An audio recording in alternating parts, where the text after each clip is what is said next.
The bank just lost their monopoly over a multi-trillion-dollar market that they have been fighting to keep control for over a decade now.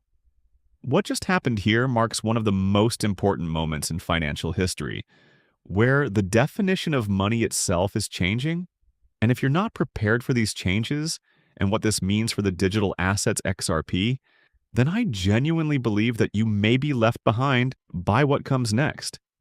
There is this company called Ripple that is trying to solve a multi-trillion-dollar liquidity problem, and the chief banking regulator in the United States, the OCC, just gave Ripple permission to do it. Ripple, alongside of many other companies, were just given conditional approval for a national banking charter.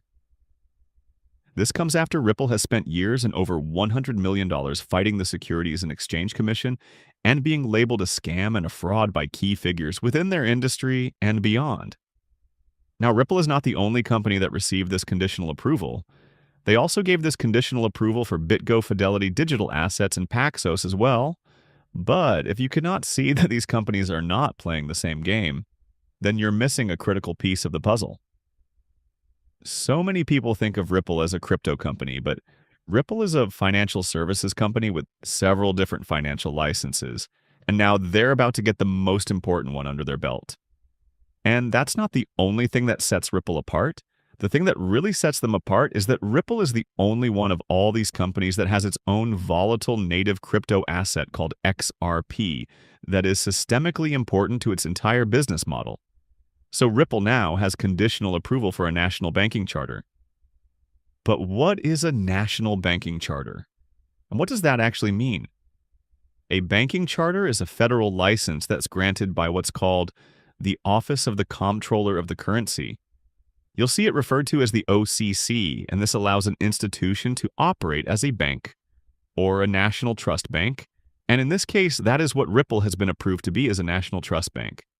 Ripple did not get approved here or conditionally approved here to become your traditional consumer bank, but rather a national trust bank, which is focused on custody, payment, settlement, and fiduciary services.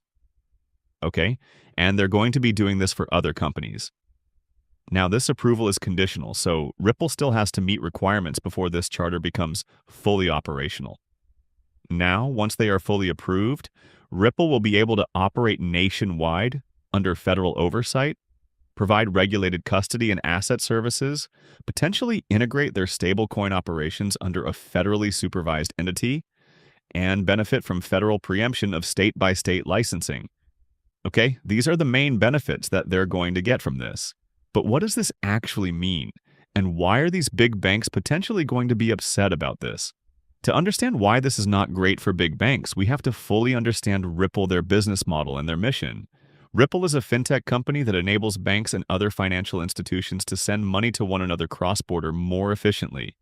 Okay, this is competing with big banks who are able to get away with charging incredibly high fees for cross-border payments, as they are the only ones that are allowed to offer such a service.